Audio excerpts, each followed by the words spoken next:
सीताराम पदाम्बुजो मधुकर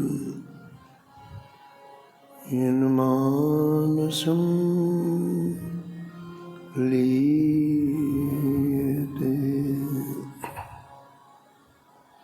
सीताराम गुणावली निशिदिवा यज्जीवया पीयते। सीताराम विचित्ररूपमनिशं यस्यक्षुषा भूषणं। सीताराम सुनाम धाम निरतं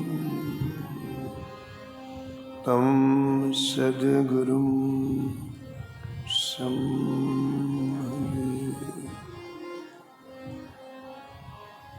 नीलाम्बुजश्यामलकोमलाङ्गं सीतास्मारोपितवामभागं पाणो महासायकं चारुचकं नमामि रामं रघुवंशनाथं।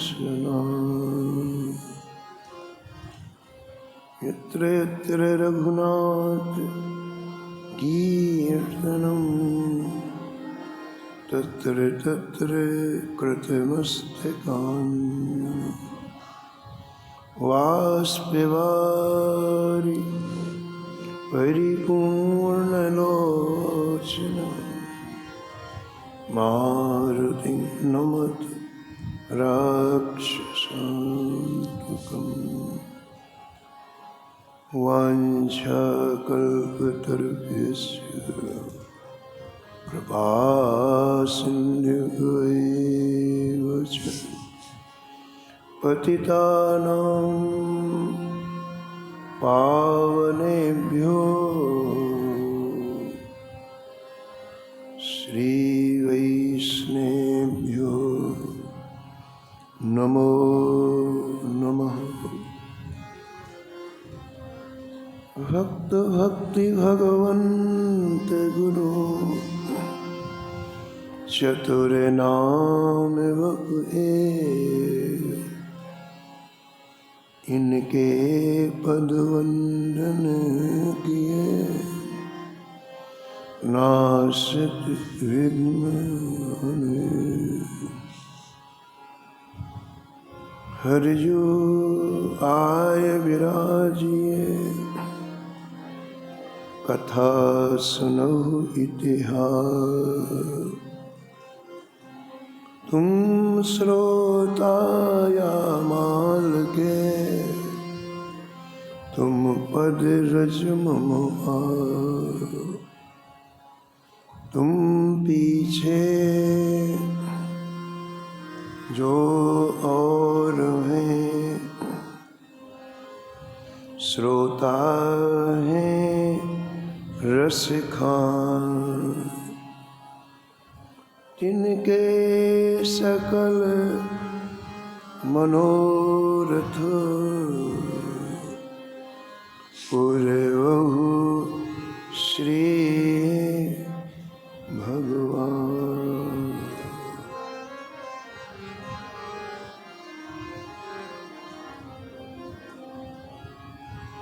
राधे राधे गोविंद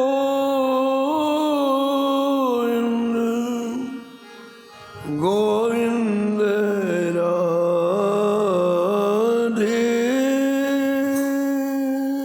राधे राधे गोविंद गोविंद राधे राधे राधे गोविंद गोविंद राधे। राधे राधे गोविंद गोविंद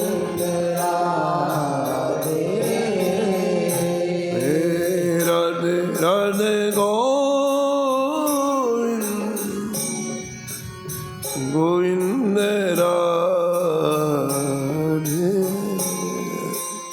राधे राधे गोविंद गोविंद राधे गोविंद राधे बोलो गोपाल राधे गोविंद राधे बोलो गोपाल राधे राधे राधे गोविंद गोविंद राधे राधे राधे गोविंद गोविंद राधे हे राधे राधे गोविंद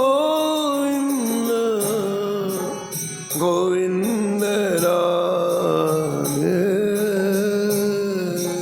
राधे राधे गोविंद गोविंद राधे गोविंद राधे बोलो गोपाल राधे गोविंद राधे बोलो गोपाल राधे हे राधे राधे गोविंद राधे राधे राधे गोविंद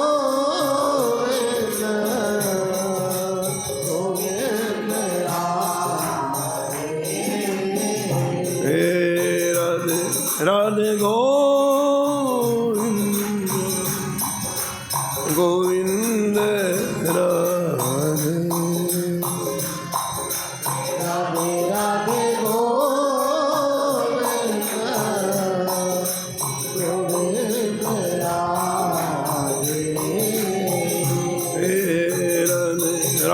गोविंद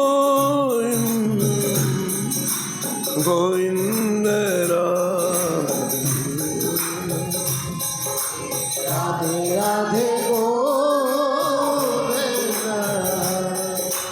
गोविंद राधे हे राधे राधे गोविंद गोविंद राधे राधे गोविंद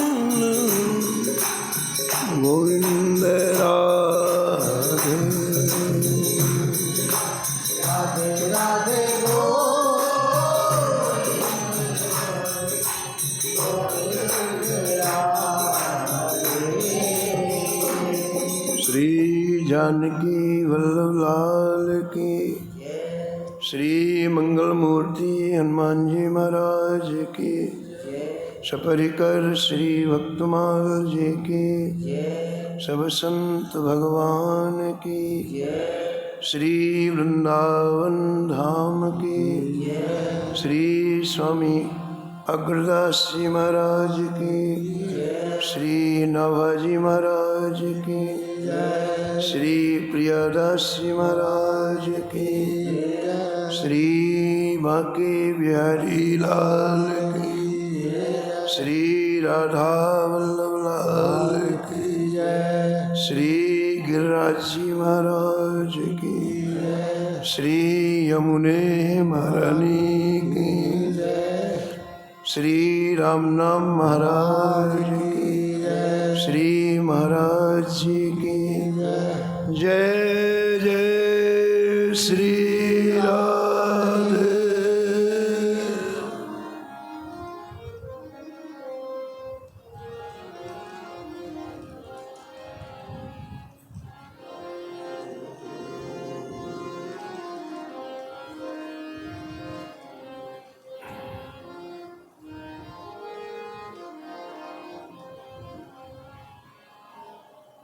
जगत विदित नरसी भगत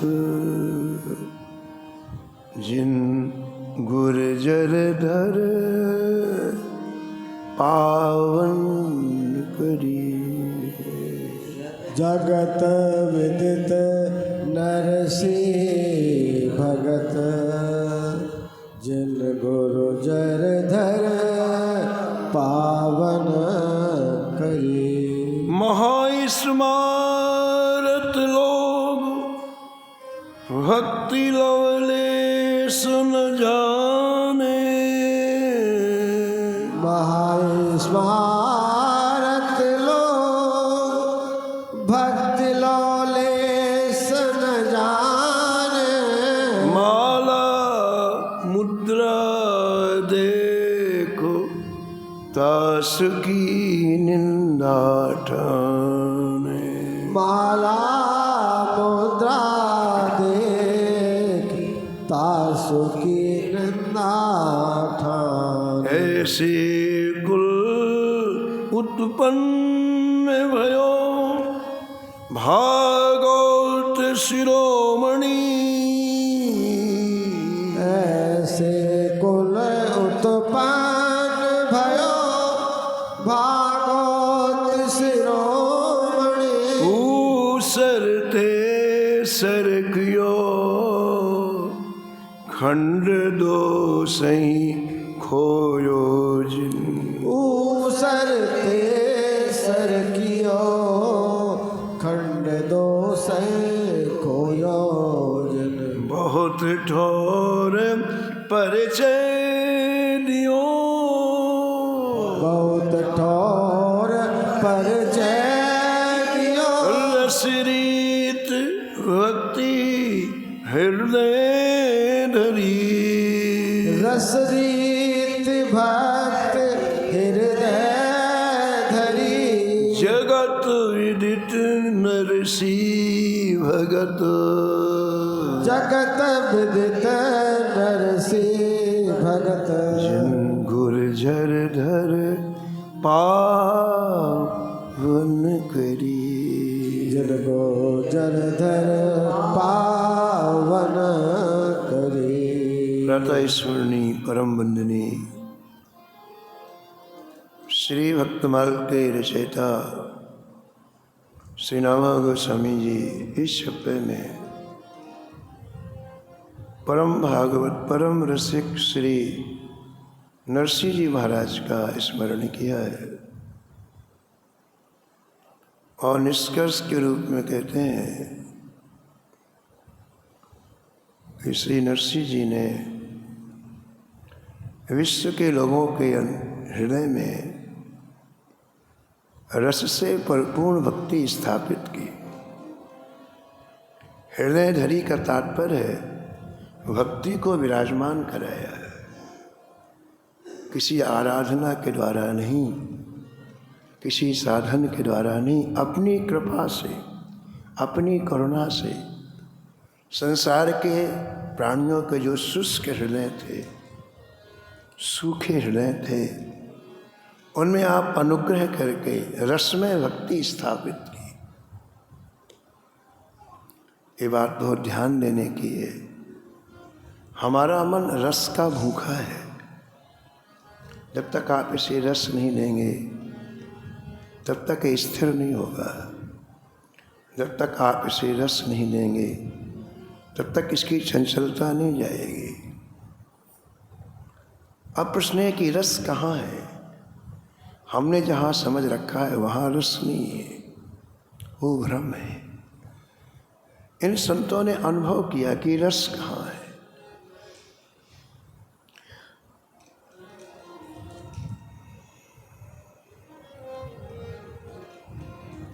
ब्रह्माम्भोधि समुद्भवं कलिमल प्रध्वंसनं चाव्ययम् श्रीमच्छम्भुमुखेन्दु सुन्दरवरे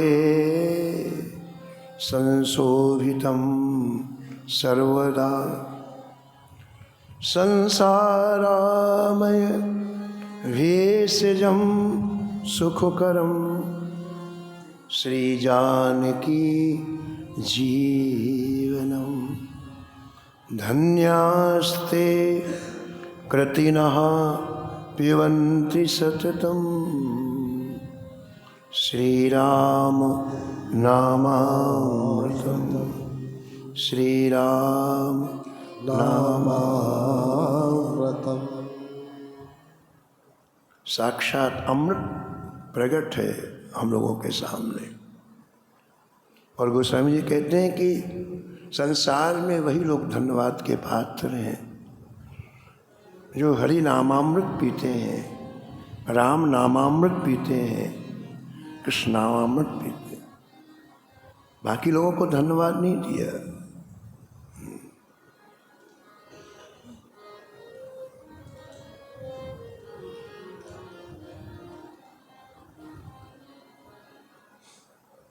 श्री नाभाजी महाराज कहते हैं कि इस तरह से नरसिंह जी ने सारे विश्व को पावन बना दिया। जगत विदित, जगत में सारा विश्व आ गया इनकी भक्ति ने। इनके पावन चरित्र ने सारे विश्व की भूमि को पावन बना दिया।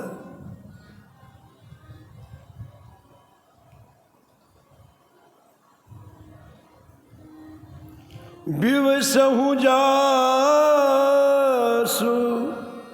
नामो नर कहीं, विवसहु जासो नाम नर कहीं, जन्म अनेक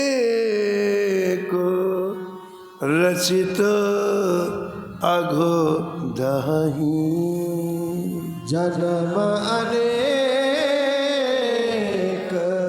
रचित अघ दही। व्यक्ति जब सत्कर्म करता है तो उसका जीवन पावन बनता है। व्यक्ति जब पाप करता है तो उसका जीवन अपावन बनता है। लेकिन यहाँ गोस्वामी जी कहते हैं कि जैसे आग में किसी वस्तु को जलाने की स्वतः ही उसमें शक्ति है, उसको किसी से कहना नहीं पड़ता है। आग में आप कोई चीज़ डालो तुरंत जल जाएगी। ऐसी प्रेमियों, भगवान नाम में सारे पापों को भस्म करने की क्षमता स्वतः ही है। उसे किसी का सहारा नहीं लेना पड़ता है। तुलसी राके कहत ही निकसत पाप पहाड़। और ध्यान रखना, हम जो भजन नहीं कर रहे हैं, चाहे कोई कहीं भी हो, इससे कोई मतलब नहीं, लेकिन हम जो भजन नहीं कर रहे हैं उसका मूल कारण हमारे अंदर बैठे हुए पाप, और कोई कारण नहीं। तुलसी राम नाम कर बाधक पाप, हमारे अंदर बैठे हुए पाप हमें भजन नहीं करने देते। और ये पाप नष्ट हुए और आपको भजन की व्याकुलता होगी। आपको बिना ठाकुर जी के रहा नहीं जाएगा। सारी चीज़ें दूसरे नंबर में आ जाएंगी, पहले नंबर में ठाकुर जी हो जाएंगे। ये पहचान है। जब आपका अंतःकरण शुद्ध होगा, आपको बिना संतों के नहीं रहा जाएगा, बिना भगवान के नहीं रहा जाएगा। तो श्री नरसिंह जी के परम पावन चरित्र में क्या है? भगवान के नाम की महिमा, भगवान के रूप की महिमा, भगवान के लीलाओं की महिमा, भगवान के धाम की महिमा। ये चारों अमृत हैं। नामामृत, रूपामृत, लीलामृत और धामामृत। इन्हें जब हम पीते हैं तो हमारा अंतःकरण परम पावन हो जाता है। ये बात नाभाजी महाराज यहाँ कह रहे हैं। प्रत्येक भक्त के चरित्र में आप देखेंगे कि भगवान ने प्रकट होकर के उनके प्रत्येक कार्य को किया। भगवान ने गीता में प्रतिज्ञा की है, अनन्यश्चिन्तयन्तो मां ये जनाः परिपासते तेषां नित्याभियुक्तानां योगक्षेमं वहाम्यहम्।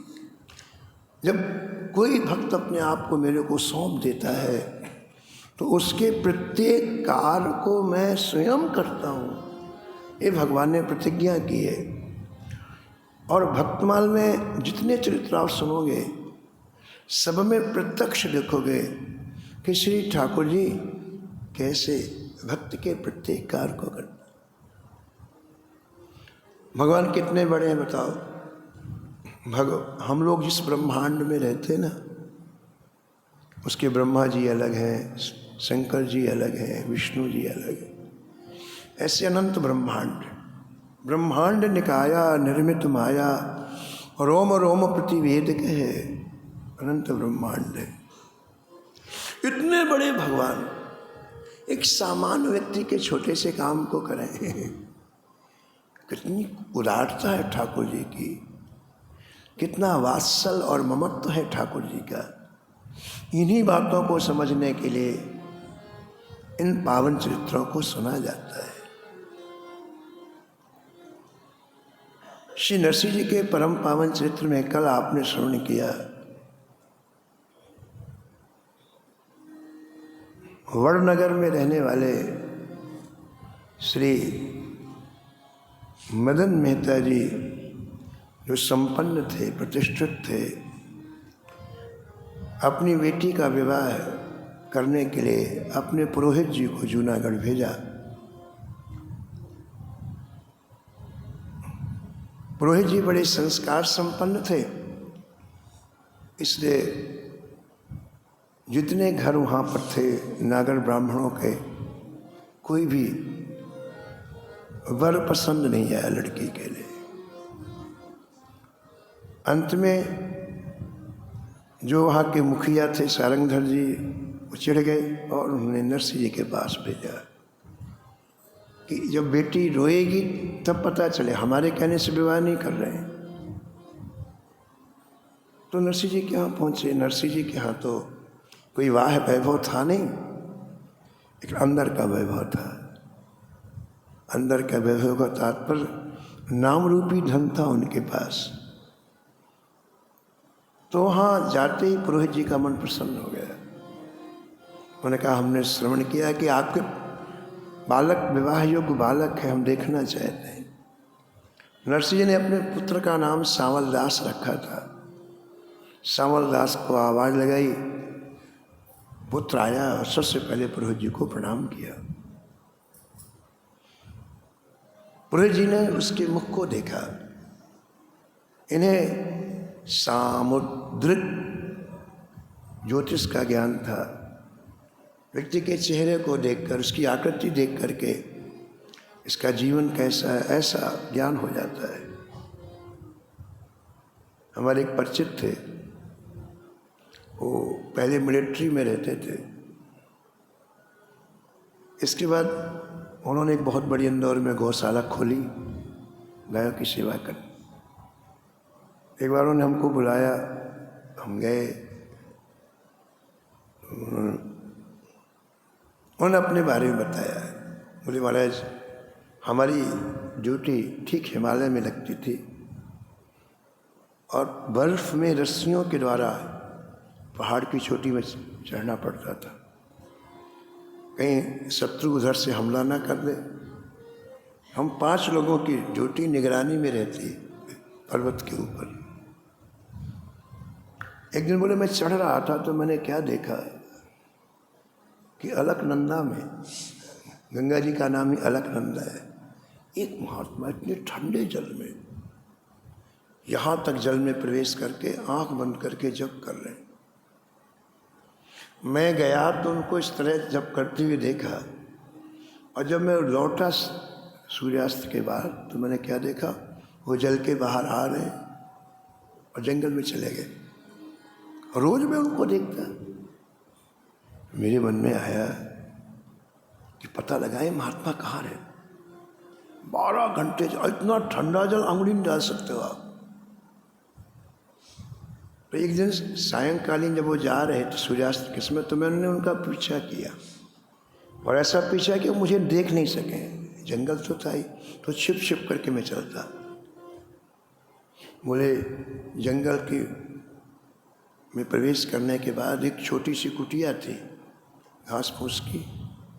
वो महात्मा उसके अंदर गए। वो अंदर गए और इतनी तेज हवा चली, मुझे ऐसा लगा मैं उड़ जाऊंगा। तो बहुत बड़ी चट्टान पड़ी थी, उसको मैंने पकड़ लिया कस के, कहीं मैं उड़ ना जाऊं। चट्टान को पकड़ लिया। मैंने क्या देखा कि एक बड़ा विशाल सर्प कितना बड़ा, यहां से जितने बिहारी जी इतनी दूर, बड़ा सर्प, विशाल सर्प बड़ी तेजी से आ रहा है और उसके चलने से इतना बवंडर हो रहा है। वो जब वहां से चल रहा है उसकी गति से इतना बवंडर हो रहा है। वो आया और बाबा की कुटिया में प्रवेश किया। जैसे प्रवेश किया तो बवंडर बंद हो गया।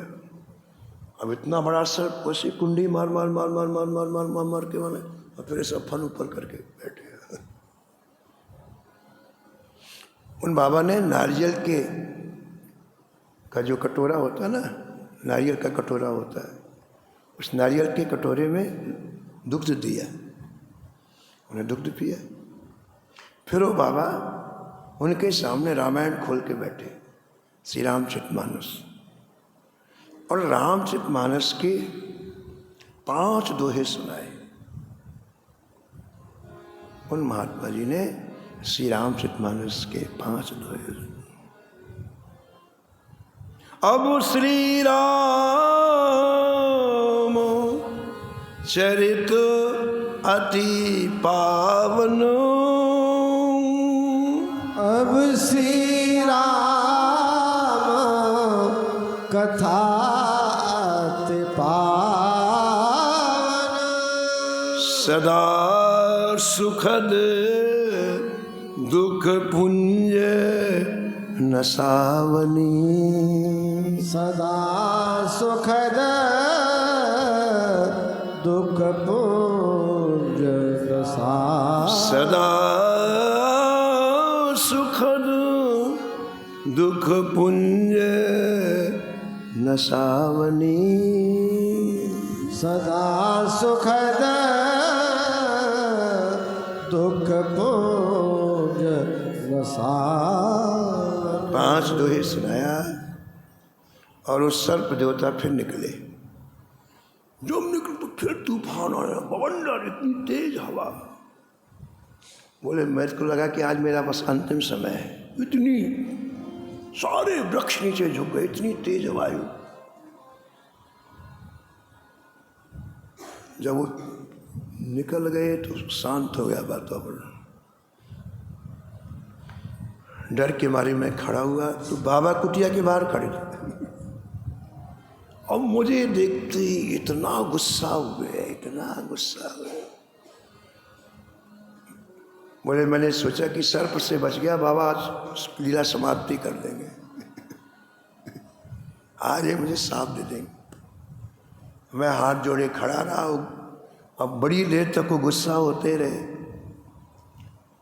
इसके बाद चुप हुए। मेरी तरफ देखकर बोले क्या चाहता है? फिर मेरे से बोला नहीं जा रहा था डर के मारे। तो महात्मा जी अपने आप बोले कि जो तेरे सामने खड़ा हो जाएगा उसका पूरा भविष्य तुझे पता चल जाएगा अपने आप। बोले महाराज जी मैं वापस आ गया।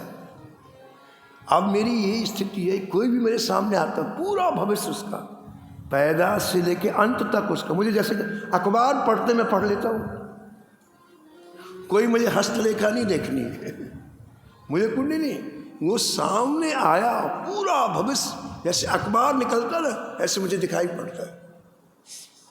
हाँ पढ़ा। हम ये कहना चाहते थे कि ऐसा ज्योतिष होता है। तो पुरोहित जी ने ज्योतिष के हिसाब से नरसिंह जी के पुत्र का भविष्य आकलन किया। बड़े खुश हुए। उन्होंने कहा नरसिंह जी हम तो इसका तिलक करेंगे, बस हमें लड़का पसंद आ गया, हम तिलक करें। नरसिंह ने कहा महाराज श्री मदन राजे का बहुत बड़ा नाम है, बहुत संपन्न व्यक्ति हैं, वो राजा के यहाँ दीवान थे, और हम तो जानते हैं हम भिक्षा मांग करके अपना जीवन निर्वाह करते हैं, तो हमारा उनका संबंध बराबर वाले का संबंध होता है, और आप ऐसा मत करें, हम आपके लायक नहीं हैं। अजू हम लायक ना, हम आपके लायक नहीं हैं। तब पुरोहित जी ने अपनी बात कही। पुरोहित जी ने नरसिंह से कहा कि आप सब प्रकार से लायक हैं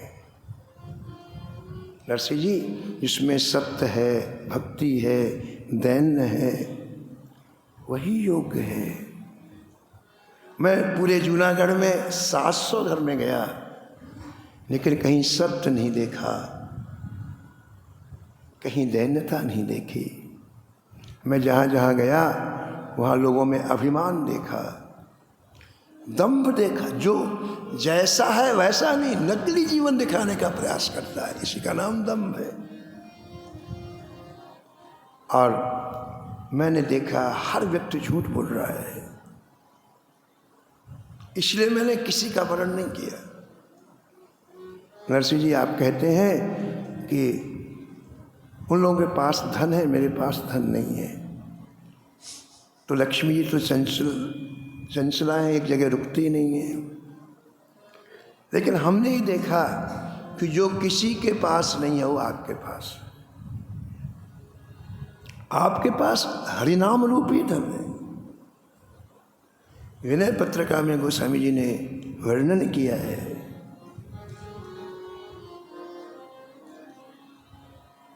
नाम राम राव रोई हित मेरो, नाम राम राव रोई हित में। हे प्रभु, ये आपका नाम मेरा परम हितकारी है। मेरे जितने रिश्ते हैं सब नाम से हैं। मेरी माँ नाम है, मेरे पिता नाम है, मेरे भाई नाम है, मेरे संबंधी नाम है। एक भी रिश्ता ऐसा नहीं है जो मुझे नाम में दिखाई ना पड़ता हो। और मैं क्या करूं?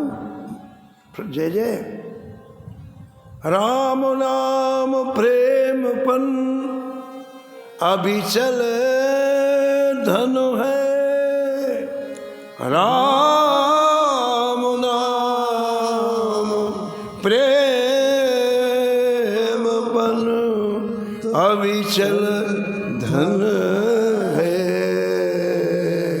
अभिचल धन है, अभिचल मेरा राम नाम में जो प्रेम है यही मेरा धन है। ऐसा धन अभिचल जो स्थिर है, जो आने जाने वाला नहीं है। पुरोहित जी ने कहा नरसिंह जी आपके पास जो धन है वो किसी के पास नहीं है।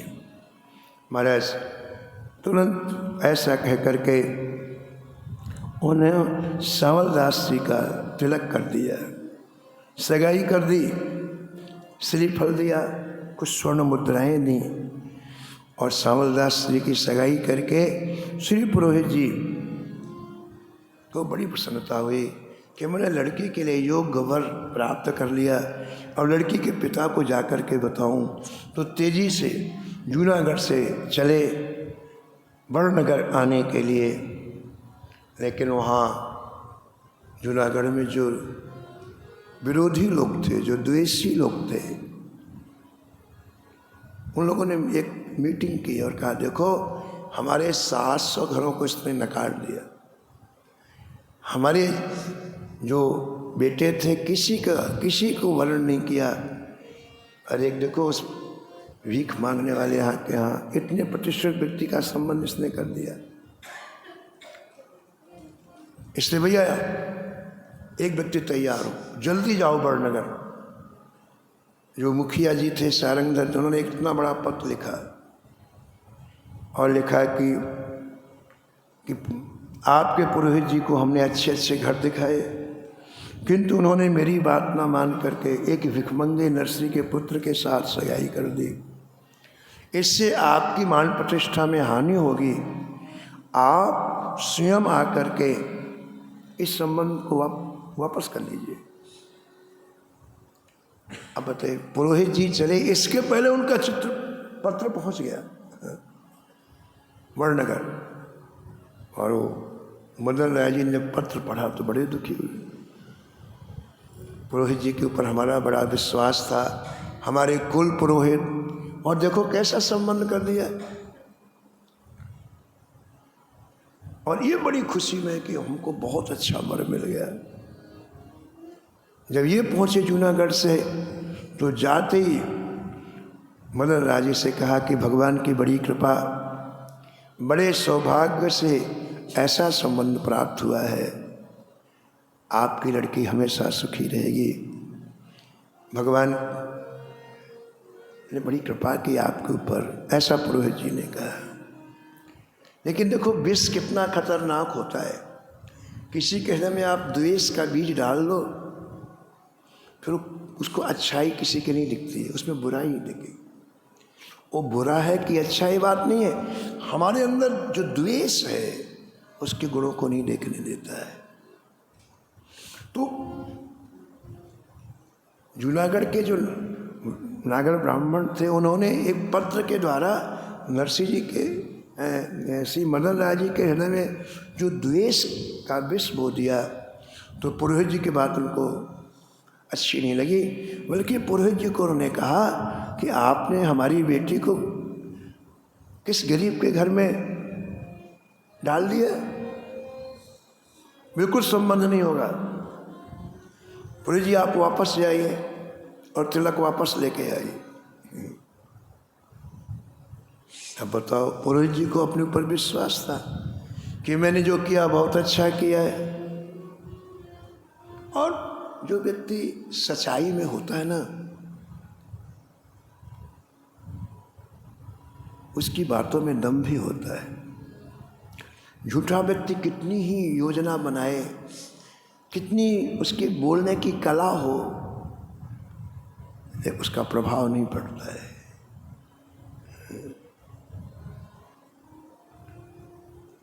तो पुरोहित जी ने श्री मदन जी को उत्तर दिया। प्रियदास जी लिखते हैं, काट के अंगूठा डारो तब सो उचारो बात। काट के अंगूठा डारो तब सो उचारो बात। मन में विचारो कियो तिलक बनाए के। मन में विचारो कियो तिलक बना, तिलक बनाए के, तिलक बनाए के। पुरोहित जी ने श्री मदन राय जी से कहा कि मैंने अपने विवेक से बहुत अच्छी सगाई की, सोच समझ करके। नरसिंह जी संस्कार संपन्न व्यक्ति हैं, और मदन राय जी जो संस्कार संपन्न होता है ना, उसके पास यदि संपत्ति अभी नहीं भी हो तो भी आगे चल कोई संपत्तिवान हो जाता है।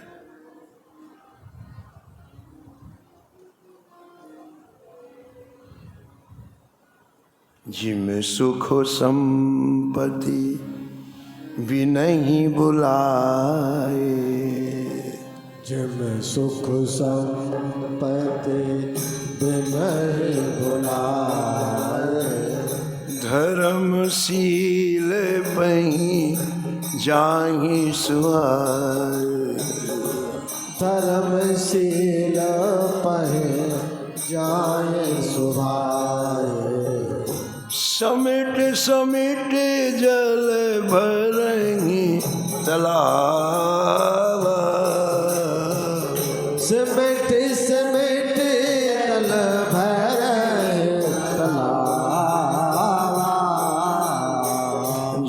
सद्गुण सज्जन पावा। जिम सद्गुण सज्जन पावा। पुरोहित जी के कहने का भाव ये था कि यदि आप समझते हैं कि मैंने गलत काम किया है तो जिस अंगूठे से मैंने तिलक किया है उस अंगूठे को कटवा दो, आप दंड दो मुझे। मैंने यदि गलत काम किया, आपको ऐसा लगता है, तो मैंने जिस अंगूठे से नरसिंह जी के पुत्र का तिलक किया है उसे आप अंगूठा कटवा दो, लेकिन मैं वापस तिलक करने नहीं जाऊंगा। मैं ये समझता हूँ कि दुर्गुणी धनवान से सद्गुणी निर्धन अच्छा है। ये मेरी समझ।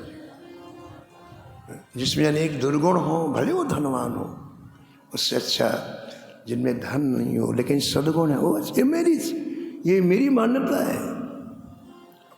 अपनी बात बड़ी वजन से रखी पुरोहित जी ने। जितने लोग उसके रिश्तेदार थे मदन राय जी के, सब बैठे थे।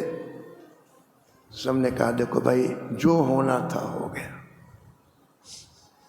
अब जो हो गया उसके बारे में मत सोचो, अब जो करना है उसके बारे में सोचो। लड़की का भाग्य ऐसा रहा होगा, इसलिए भैया अब ऐसा करो, यदि उनके पास धन नहीं है, भगवान ने तुम्हें धन दिया है, जब बेटी का विवाह करो तो अपने पास से धन दे दो तो उसको अभाव नहीं होगा। तो ये निर्णय हो गया कि चलो ठीक है। अब समयानुसार लग्न पत्रिका तैयार हुई। पुरोहित जी को कहा गया कि विवाह की ये तिथि निश्चित हुई है, आप ये लग्न पत्रिका लेकर नरसिंह जी के पास जाओ। पुरोहित जी तैयार हुए, लेकिन जो ईर्ष्यालु लोग थे वो सब जगह होते। उन्होंने आपस में विचार किया कि लग्न पत्रिका तो ये दे ही रहे हैं, एक हम ऐसा पत्र लिखें जिस पत्र में इतनी मांग की जाए कि नरसिंह आए ही नहीं। तो उन पंचों ने महाराज पत्र में इतनी सारी चीज़ें लिखवाई कि हमारे यहाँ जब विवाह होता है तो इसकी आवश्यकता होती है, इसकी आवश्यकता, अरबों रुपए की चीज़ें लिखाई और उस पत्र को बंद करके पुरोहित जी को दे दिया। पुरोहित जी लग्न पत्रिका और वो पंचों का पत्र लेकर के जूनागढ़ गए, नरसिंह जी के यहाँ गए। तो नरसिंह जी तो अपनी मस्ती में थे। राम राम हुई पुरोहित जी से। नरसिंह ने कहा महाराज कैसे आना हो? बोले महाराज ये लग्न पत्रिका है और ये साथ में पंचों ने कुछ लिफाफे में रख के दिया है पत्र आपको, ये आप स्वीकार करिए, लीजिए। नरसिंह जी ने न लग्न पत्रिका खोली न वो लिफाफे का पत्र खोला, जैसे आया था ठाकुर जी के सामने रख, पढ़ो। करना तुमको, मैं फालतू समय क्यों खराब करूं? और अपनी उठाई झांझ और ठाकुर जी के सामने नृत्य करने लग गए। नरसिंह के सांवलिया प्रभु, हाँ नरसिंह के सांवलिया प्रभु, तुलसीदास के राम, हाँ तुलसीदास के राम। नरसिंह के सांवलिया प्रभु, हाँ नरसिंह के सांवलिया प्रभु, तुलसीदास के राम, तुलसीदास के राम। मीरा के प्रभु गिरधर नागर, मीरा के प्रभु गिरधर नागर, सूरदास के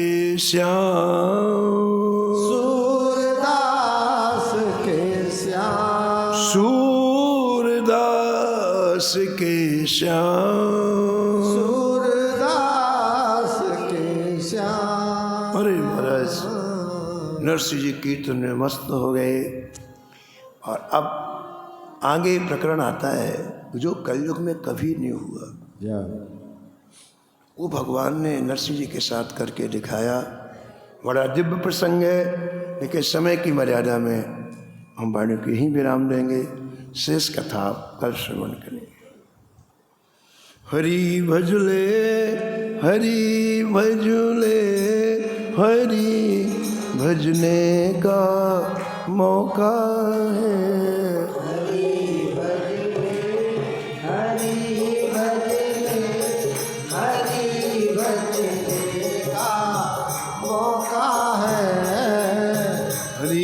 भजले हरि भजले, हरि भजने का मौका है।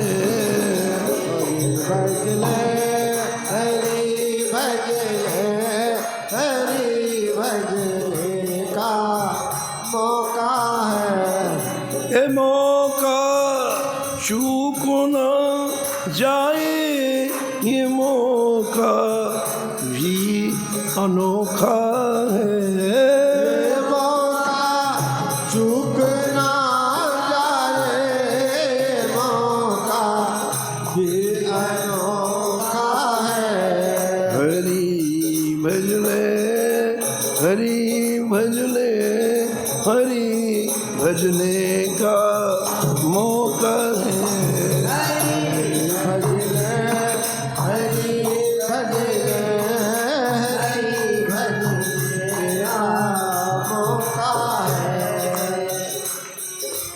नमो नमो श्री भक्त सुमाल, नमो नमो श्री भक्त सुमाल। जाके सुनत महात्म नासत, जाके सुनत महात्म नासत। और झलकत राधा नंदलाल, और झलकत राधा नंदलाल। हाँ गद गद स्वर पुलकित अंग अंगनी, गद गद स्वर पुलकित अंग अंगन। लोचन बरसत असमन जाल, लोचन बरसत असुर जाल। उतर जात अभिमान व्याल विष, उतर जात अभिमान जाल। जय जय लेत जीवाए सुरस ते काल, लेत जीवाय सुरस ते काल। होत प्रीत हरि भक्त जनन सो, होत प्रीत हरि भक्त जनन सो। लेत शीघ्र हठी चरण प्रछाल, लेत शीघ्र हठि चरण प्रछाल। जय जय तजत कुसंग जाओ लेत सतसंगति, तजत कुसंग लेत सतसंग। भाग जगत को अद्भुत भाल, भाग जगत को अद्भुत भाल। निशिवासन सोवत और जागत, विश्वासर सोवत और जागत। रोम रोम हुए करत निहाल, रोम रोम है करत निहाल। श्री अग्र नारायण दास प्रिया प्रिया, जय जय प्रगति जीवन रसिक रसाल।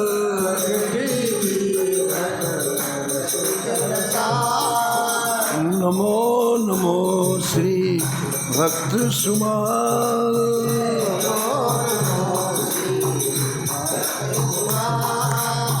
सीताराम सीताराम सीताराम सीताराम सीताराम सीता